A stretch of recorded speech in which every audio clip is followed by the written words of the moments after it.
لا طبعا ما ينفعش انت تبدا الشوامل بعد شهر 6. انت لو كل شويه تنسى اللي انت راجعته فانت لازم تعمل كده. وانت فعلا عاوز تمشي على جدول صح فانت لازم تعمل 1 و2 و3 زي ما انا قلت لك. مسائل الكيمياء مالهاش اي حل غير اللي انا قلت لك عليه ده. اي جزء انت ما ذاكرتوش خالص او انت واقع فين انت لازم تتبع الخطوه دي. امتحان العربي اللي 120 فانت لازم تبدا زي ما انا قلت لك بالظبط. السلام عليكم، ازيكم يا شباب، عاملين ايه؟ كنت سالتكم على التليجرام كده اول امبارح اللي عنده فيكم مشكله يسالني، وما شاء الله يعني بمجرد ان انا قلت لكم كده في كم من المشاكل طفحت كده عليا مره واحده بتاع 200,000 مشكله مره واحده. فانا والله قعدت اقرا في رسائل كده واحده واحده، وان شاء الله هقول لكم في الفيديو عن معظم المشاكل بتاعتكم. واي حد فيكم عنده تاني مشكله يبعت لي على الانستجرام لو مشكله خاصه، او يكتبها لي في الكومنتات، وانا ان شاء الله هحاول ارد هنا او ارد هنا. ولو ما ردتش في الكومنتات فهو والله بسبب كثره الكومنتات بس. فيعني في بجد مشاكل كتيرة جدًا أنا هاحاول أرُد عليها، والله بجد والحاجات دي مهمة، زي مثلًا إزاي تحل المسائل بتاع الكيميا، وتعمل أصلًا في الفيزيا اللي أنت مش عارف تحل فيها، والجداول الفترة دي، وبالنسبة مثلًا لامتحان العربي تخلّيه قبلها كام يوم، والمواد اللي مش متضافة برضه تخلّي قبلها كام يوم، فيديوهات المراجعة بتاخد منك وقت كبير جدًا ومش باعرف أحل بعدها، ليالي الامتحان المفروض تكون بتعمل إيه، بتحل كتير والّا بتذاكر والّا بتعمل إيه بالضبط؟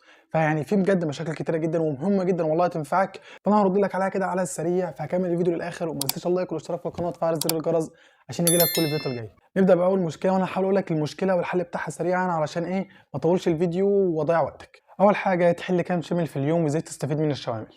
تحل كام شامل، فحاول تحل كده في كل ماده شاملين في اليوم، ولو حليت اقل فمش مشكله ان شاء الله، ولكن الكلام ده لو اتزنقت. بالنسبه لتستفيد ازاي من حل الشامل، فيعني انت المفروض تحل الشامل واي سؤال يقف معاك تشوف الحل بتاعه وتكتب الفكره بتاعته مثلا في كشكول معاك، تكتب الشامل الاول الافكار بتاعته. طبعا اي سؤال انت عاوز تعرفه من ناحيه الشوامل فانا كنت عامل لك فيديو اول امبارح هسيبه لك اهو هنا برده، وروح اسمعه. وبجد ان شاء الله بعد الفيديو والله مش هتحتاج اي حاجه بالنسبه للشوامل تاني. تاني حاجه حل جزء الفتره دي ولا الشوامل. اكيد طبعا الفتره دي لو انت خلصت حل جزء تخش على الشوامل على طول وتكتفي بحل الجزء. مثلا لو انت حليت كتاب واحد ما تقعدش تحل كتاب واثنين وثلاثه، والشوامل لا هو اللي زود فيها جدا الفتره دي. انا مش بتكلم بسرعه والله، بس يعني انا حابب الفيديو كده يكون ايه بيقول لي مشكله واقول الحل بسرعه علشان ما اقعدش اضيع وقتك والفيديو يكون قد كده. ثلاثة، فيديوهات المراجعة لو بتاخد منك وقت كبير جدا الفترة دي بجد كتير منكم شكى من نفس الموضوع، اللي هو فيديوهات المراجعة بتبقى كبيرة جدا فبيقعد يسمعها ومش بيحل. لدرجة والله بجد إن في حد قال إن هو بيقعد يسمع فيديوهات المراجعة وفي الآخر مش بيلاقي وقت إن هو يحل أصلا غير يمكن صفحة و10 أسئلة. فيعني بالله عليك الحق نفسك من دلوقتي وسيبك من الكلام ده كله. مفيش حاجة اسمها تقعد شرح عمال تسمع في شرح وسايب الحل. الحل اهم مليار مره من اللي انت قاعد بتعمله ده. ففيديوهات يا عم مراجعه كبيره ما تسمعهاش والله بجد، ما هقول لك ايه ما تسمعهاش. انت لو كنت مذاكر الفصل ده قبل كده امسك بس كده الكتاب مع نفسك وانت راجعه مع نفسك، لا هتلاقي نفسك افتكرته. انا عارف ان انت حاسس ان انت مش فاكره، بس اول ما تمسك الكتاب هتلاقي نفسك خلاص بدات تسترجع المعلومات اللي انت كنت مذاكرها قبل كده. طب لو فصل تلاقي بيك الدنيا قوي قوي وخلاص مش فاهمه، لا اما تسمع الفيديو ده مراجعه، لا اما تدخل على اليوتيوب وتكتب مراجعه الفصل ده، هتلاقي في ناس مراجعاه في ساعتين او ثلاثه. فيعني ساعتين او ثلاثه مش حوار يعني. ولكن بجد الحق نفسك وسيبك من الحته دي، انت بتضيع وقتك في كميه الشرح الكبيره دي. الفتره دي فتره حل مش شرح. اربعه، الجداول. انا شفت كميه رسائل انا عاوز اعمل جدول العربي، انا عاوز اعمل جدول الكيمياء، انا عاوز اعمل جدول الم فيه فلوس عشان اتجوز بنت خلي ام ستي، انا عاوز اعمل جدول عشان احرر القدس. يعني في ايه كميه الجداول دي يا اخي؟ ايه ده؟ الجدول هيضيع وقتك وبجد هتقعد تحاول تعمل في جدول فيبوظ وقتك، فهتحاول في جدول فبيضيع وقتك تاني.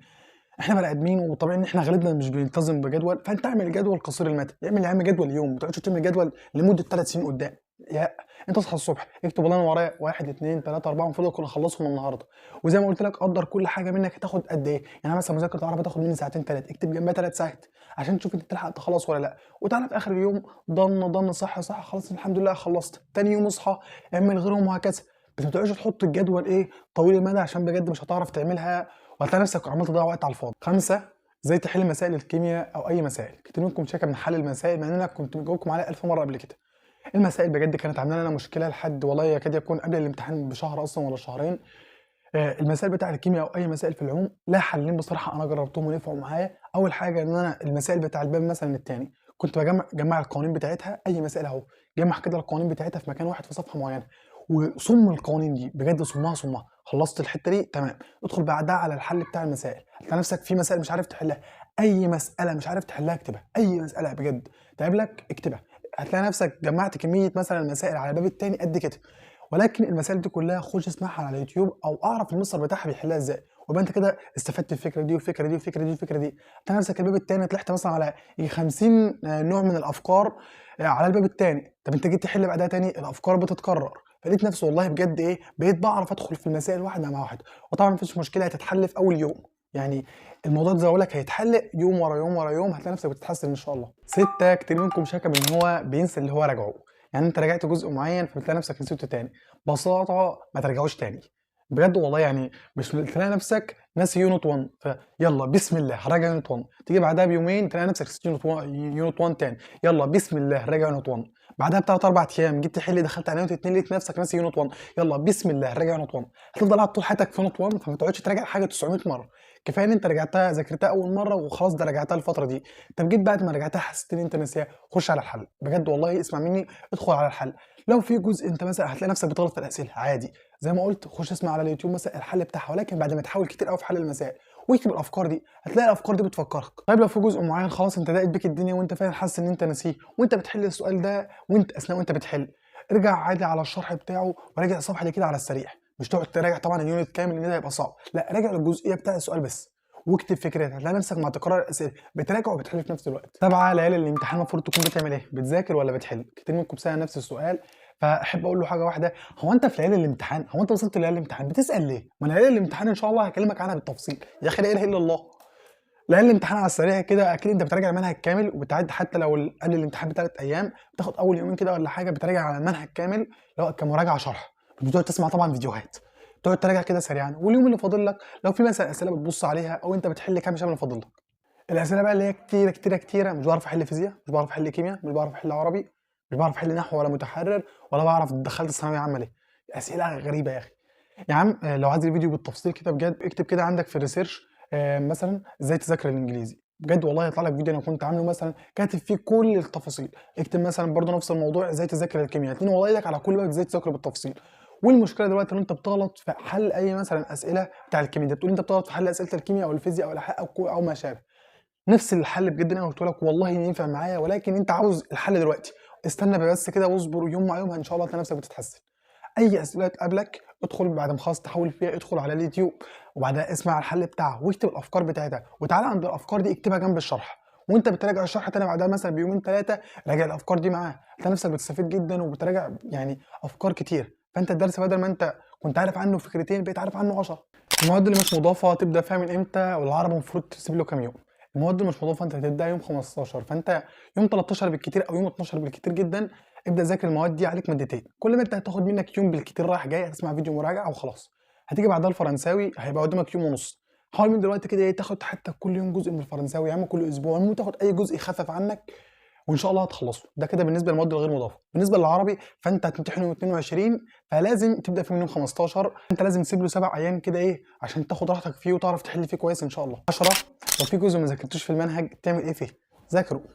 انا هقول لك إيه بجد، يعني بص اي جزء انت ما ذاكرتوش في المنهج ادخل اسمع فيديو مراجعه، ما تقعدش تسمع شرح تفصيلي الا لو انت عندك وقت. لو عندك وقت وعارف ان انت هتقسمها اسمع فيديو تفصيلي. طب انت مزنوق وحاسس ان انت تيجي على المواد التانيه لو سمعت شرح تفصيلي اسمع فيديو مراجعه واسمع مني فيديو مراجعه كده ايه لحد ما من التفصيل يعني ايه، وخلي بالك من الشرح كويس. بعدها انت ذاكر الجزء ده مذاكره الرجاله كده مذاكره كويسه، بعدها خش على الحل واعمل زي ما انا قلت لك، اي اسئله تقف معاك ادخل على اليوتيوب شوف حلها، ولكن بعد ما انت تحل الاول واكتب الافكار دي هتلاقي بجد نفسك ظبط. 11 اللي انا بعمله ده البطء في الحل. بص لو انت بطيء في الحل حل بجد بتايمر الفتره دي واسمع مني، اي حاجه قبل ما تحلها حل بتايمر. وراك حل فصل دلوقتي مثلا 80 سؤال، قول ال 80 سؤال دول هيتحلوا في 3 ساعات، حط تايمر جنبك 3 ساعات، ما تخرجش بره اقعد 3 ساعات اكنك في امتحان، اظبط مثلا على التايمر 3 ساعات وابدا هتلاقي نفسك بجد والله لو استغلت التايمر الفتره دي هتلاقي نفسك دماغك بيسرع تلقائيا من حل اي اسئله. 13 الاسئله اللي انت بتغلط فيها تكتبها ولا تعمل ايه لو انت عاوز تراجعها تاني.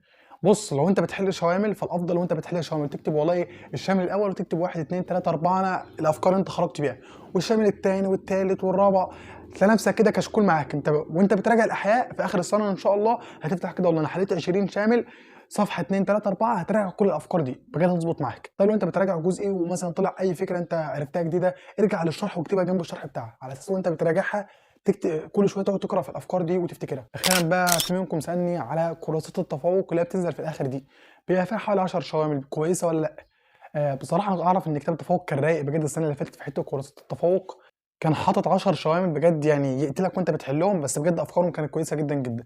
فانت لو خلصت الشوامل اللي معاك او لسه بتبدا الشوامل عشان ما اقعدش اسمع صياحكم في الكومنتات انا لسه بدات الشوامل يا لهوي انا لسه، يا عم عادي ما انا كل مره بقول لك ابدا من دلوقتي شوامل ما بداتش ابدا يعني خلاص، مش بقول لك ان انت ما بداتش هتموت، انا بقول لو حد فيكم فعلا عاوز يجيبها هي كويسه عادي، توكل على الله وجيبها وبس. اتمنى بجد تكون كملت الفيديو كده للاخر وتستفيد فعلا بكل نقطه. حاولت بقدر الامكان ان انا ما اطولش الفيديو. فاي حد فيكم عنده اي سؤال يكتب لي في الكومنتات او يبعت لي على الانستجرام، ولو ما ردتش على الكومنتات برد على الانستجرام علشان ده عدد قليل، ده عدد كتير فمش بعرف ارد هنا. لا اله الا الله. وبس اشوفكم في فيديو جديد، فما تنساش اللايك والاشتراك في القناه وتفعل زر الجرس عشان يجي لك كل فيديو جاي. سلام.